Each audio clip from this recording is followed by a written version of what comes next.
Olá, mais um vídeo aula do nosso Seminário Teológico do IBBC, a apostila de número 5.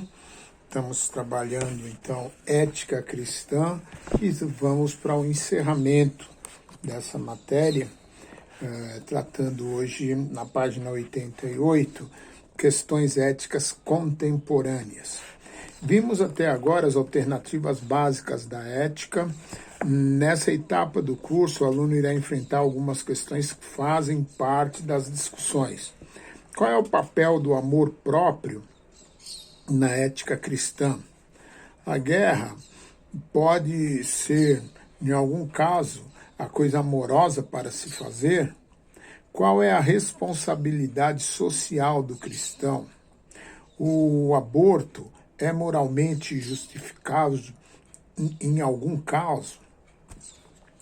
Como a ética cristã do amor aplica-se às relações sexuais?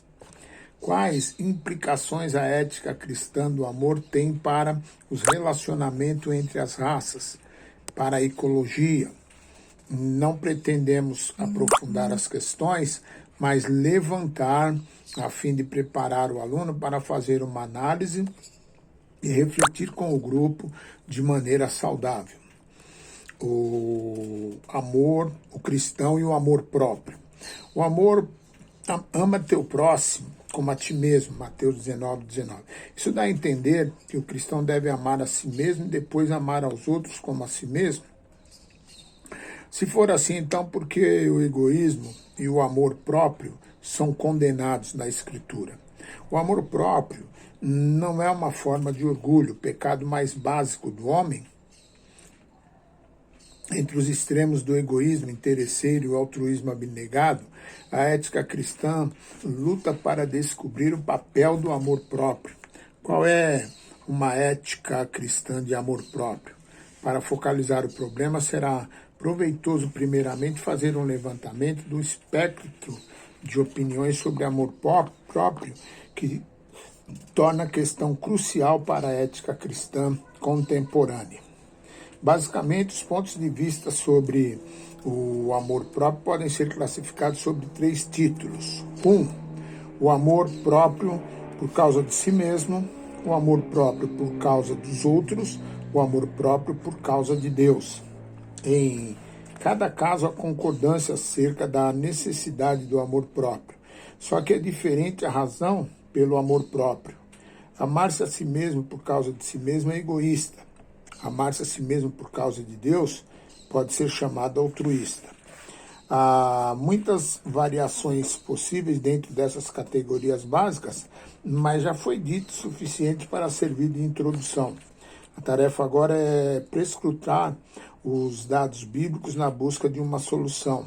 A pergunta: há um papel legítimo para o amor próprio numa abordagem bíblica à ética cristã?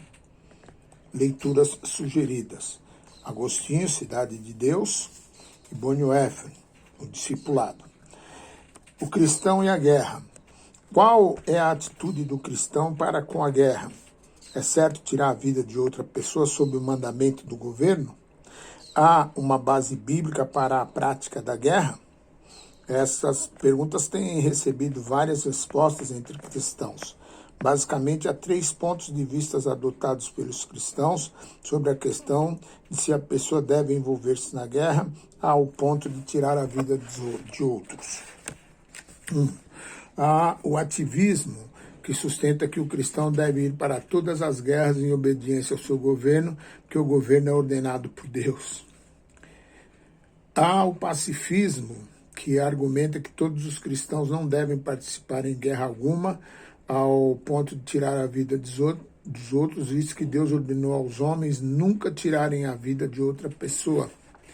Há o seletivismo, que argumenta que os cristãos devem participar de algumas guerras, como, por exemplo, das guerras justas, visto que fazer de outra forma é recusar fazer o bem maior que Deus ordenou. O cristão e a responsabilidade social. A posição ética básica do cristão inclui várias normas. 2 destas formam a base para a responsabilidade social do cristão. Outros homens devem ser respeitados como pessoas, fins, e não usados como coisas, meios. Muitas pessoas são de maior valor do que uma só pessoa. Na linguagem bíblica, isso significa que o cristão deve amar seu próximo. E que cada pessoa, amigo ou inimigo, é nosso próximo. Em síntese, o cristão tem uma responsabilidade diante de seu próximo e o mundo inteiro de pessoas que constituem seus vizinhos. Todos os homens são a descendência ou filhos de Deus, portanto são irmãos naturais uns dos outros, feitos à imagem e semelhança de Deus. E nessa fraternidade de pessoas criadas, Deus encarregou cada pessoa, cada uma, com a responsabilidade pelas outras. O amor exige que sejamos o guardião pelo nosso irmão. O cristão e o sexo. O sexo é um dos relacionamentos interpessoais nos quais os indivíduos se engajam. É uma das forças mais poderosas do mundo, porém uma das mais pervertidas. Talvez uma das razões para a perversão seja seu poder. Se o poder tende a corromper, nesse caso, um grande poder tende a corromper grandemente. Do outro lado, boa parte do abuso do sexo talvez resulte de um mau entendimento acerca dele. Qual é o ponto de vista cristão acerca do sexo? O que as escrituras realmente ensinam acerca da atividade sexual? O cristão, o controle da natalidade e o aborto. Há numerosas áreas de complexidade moral que confrontam o cristão.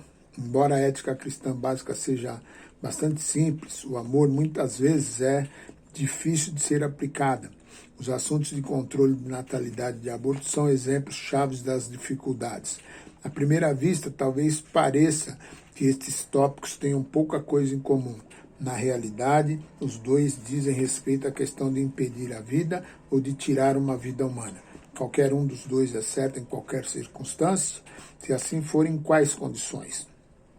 O cristão e a eutanásia, o suicídio e a pena capital. A pergunta de quando e se, excluindo a guerra, é justificável tirar uma vida humana, por exemplo, as eutanásias são moralmente certas, a pena capital é justificável em qualquer hipótese, o suicídio pode ser praticado com amor sacrificial, o cristão e a ecologia. Um breve tratamento da ecologia, um assunto de grande interesse contemporâneo, parece ser exigido por várias razões. Primeiramente, a ecologia tem implicações morais e, portanto, cabe dentro dos limites dessa obra.